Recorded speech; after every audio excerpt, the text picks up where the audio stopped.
Olá, turma, bom dia. Nossa aula de hoje vamos falar sobre a pele, o maior órgão do nosso corpo, o mais pesado órgão existente do corpo humano. A pele reveste toda a superfície do corpo e é o principal órgão do trato, né? E sua importância está ligada com alguns processos. O primeiro é na pele que se produz a vitamina D. Onde é que a gente encontra essa vitamina D? Quando a gente está exposta ao sol. Dificulta a entrada de micro-organismos patogênicos do organismo. E é na pele que se evita a perda excessiva de água, de desidratação. Com a conquista do meio ambiente terrestre, alguns animais vertebrados, tornou-se possível, entre outras coisas, a partir do isolamento e da proteção do corpo e de mecanismos de relação do ser vivo com o meio. Então, a pele é o órgão responsável pelas sensações táteis, apresenta diferentes tipos de sensor, que registram e informam ao ser vivo variações de temperatura. É na pele que a gente sabe se está quente, se está frio, se está fazendo calor. Tem a questão dos toques, a questão é na pele que a gente sabe se a gente levou um choque, alguma pancada. Então, ela ainda é um órgão, também ainda é um órgão importante para a questão de defesa contra diversos tipos de agentes infecciosos. Isso a gente vê lá no sistema imunitário, que na pele ela evita muitas vezes que alguns vírus e bactérias se adentrem ao nosso organismo. É, existem, existem três estruturas da pele derivadas da epiderme. Vamos ver essas estruturas. Ó. A, São extremamente importantes na adaptação dos mamíferos ao meio terrestre. Tem os pelos, começamos com os pelos, eles auxiliam no isolamento térmico. Temos as glândulas sudoríparas, que desempenham papel importante na regulação de temperatura corpórea. Temos também as glândulas sebáceas, que lubrificam a pele e estruturas anexas. Então, essas três estruturas, pelos, as glândulas sudoríparas e as glândulas sebáceas, ajudam na questão da adaptação dos mamíferos ao meio ambiente. Considerando o corpo inteiro, a pele de uma pessoa chega a pesar 5 quilos e tem aproximadamente uma área total de 18.000 metros quadrados. Então, portanto, é o maior órgão do nosso corpo e é composto por camadas. Quem são as camadas da pele? Temos a epiderme, que é a camada mais externa da pele. Ela é formada pelo que a gente chama de tecido epitelial. A camada epidérmica mais interna é denominada de estrato germinativo, sendo formado por células que se multiplicam continuamente e de tal maneira que as novas células geradas empurram as mais velhas para cima em direção à superfície do corpo. Então, à medida que as células envelhecem, elas passam a fabricar e acumular dentro de si uma proteína resistente, que é a queratina. A queratina é responsável por proteger a pele de agressões. Depois da pele, nós temos a derme. Depois da epiderme, nós temos a derme. É uma camada formada por tecido conjuntivo do tipo denso, cujas fibras ficam orientadas em diversas direções. É nessa camada que estão localizadas as fibras de elastina e colágeno, que respondem respectivamente pela elasticidade e firmeza da pele. Ela é um importante tecido de manutenção e de apoio. Os nutrientes existentes no sangue difundem-se para as células epidérmicas. Depois da derme, nós temos a hipoderme, que é chamada de tecido celular subcutâneo, que é a porção mais profunda da terra, e ela é composta por feixes de tecidos conjuntivos, que envolve células gordurosas e forma lóbulos de gorduras.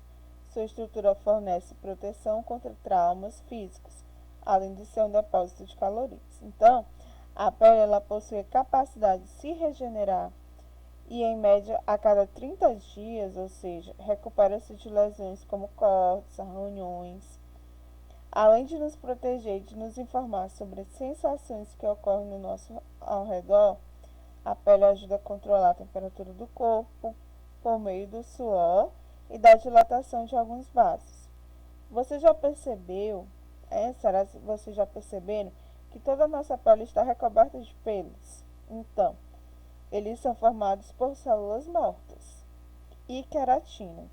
Suas características são determinadas pela melanina, que é a que dá cor à nossa pele, e pelo folículo, que é o cabelo liso ou ondulado.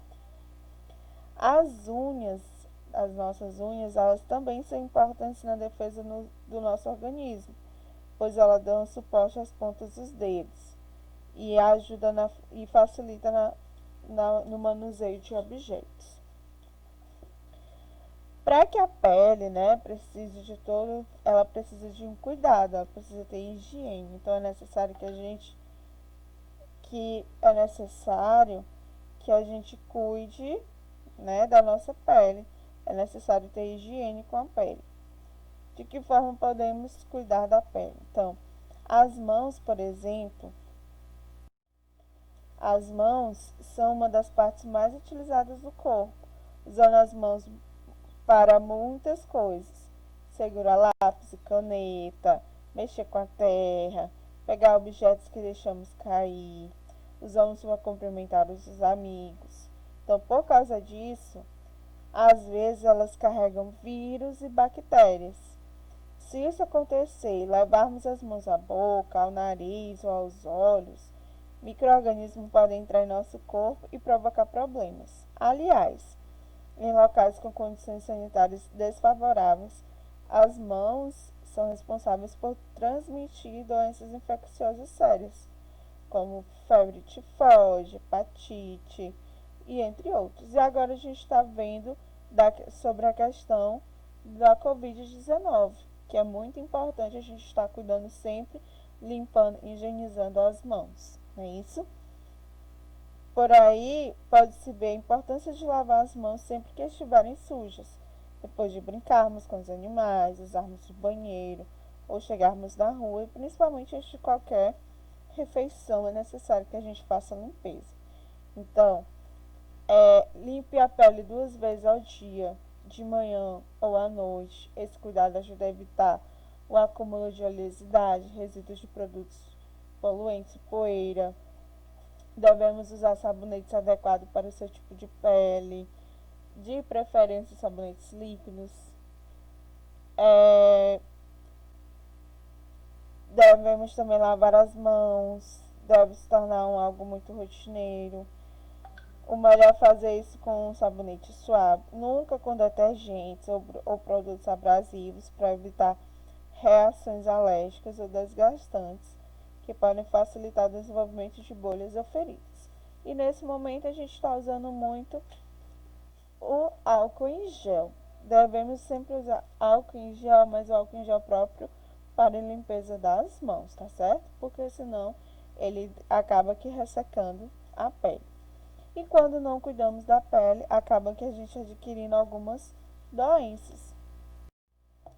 Então, nem sempre é fácil reconhecer uma doença de pele, é bem complicado.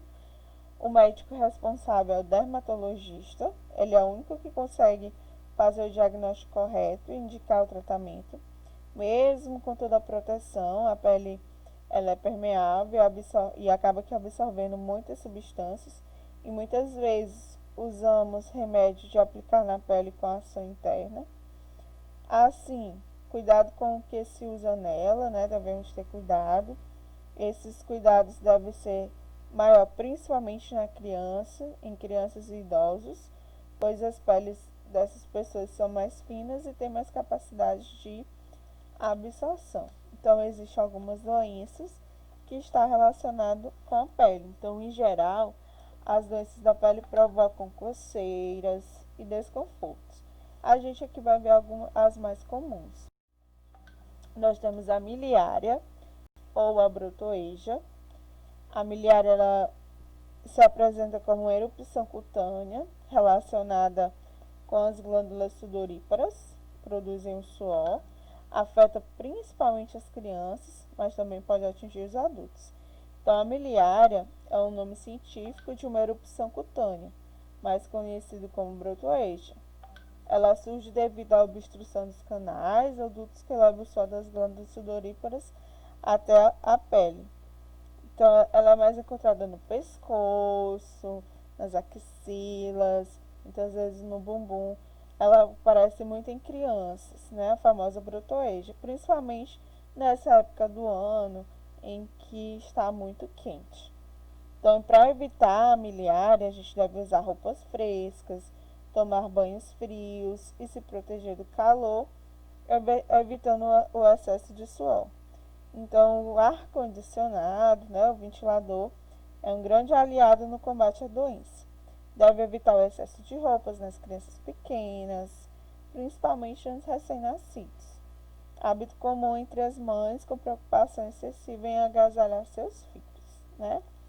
Temos também o pé de atleta. O pé de atleta é uma infecção provocada por fungos e caracteriza por vermelhidão e formação de pequenas rachaduras entre os dedos dos pés. Então, a melhor maneira de prevenção do pé de atleta é enxugar muito bem os pés depois de lavá-los. É a famosa frieira, né? Coça bastante também, tem muita coceirinha. Então, o ideal é que sempre, antes de calçar um sapato, principalmente um sapato fechado ou uma meia, devemos sempre enxugar bem os pés. Temos também a acne, que é o famosos cravos e espinhas. Então, é uma doença de predisposição genética, cujas manifestações dependem da presença dos hormônios. Devido a isso, as lesões começam a surgir na puberdade, ou seja, na fase entre criança e adolescência, época em que os hormônios, né, começam a ser produzidos pelo organismo, atingindo a maioria dos jovens de ambos os sexos. Existem várias formas e intensidades da acne, mas atualmente todas podem ser tratadas com eficiência. Então, as manifestações da doença ocorrem devido ao aumento da secreção sebácea, associada ao estreitamento e à obstrução da abertura dos folículos, né, dando origem aos comedões abertos, que são chamados de cravos pretos, e os fechados, que são chamados de cravos brancos. Essas condições favorecem a proliferação de micro-organismos que provocam a inflamação característica das espinhas, sendo o agente infeccioso mais comumente envolvido. Também temos a dermatite ou a eczema. Então, a eczema é uma reação inflamatória que ocorre devido ao contato da pele com um agente irritativo, ou que causa alergia. Então, no caso dessa doença, o médico precisa ser consultado para identificar a origem do problema e identificar os tratamentos adequados. Mas a questão alérgica, então é necessário que você procure um médico para ele verificar o porquê que você está tendo o eczema, da onde vem, se é com algum produto, se você passou algum produto na sua pele que não é adequado a ele.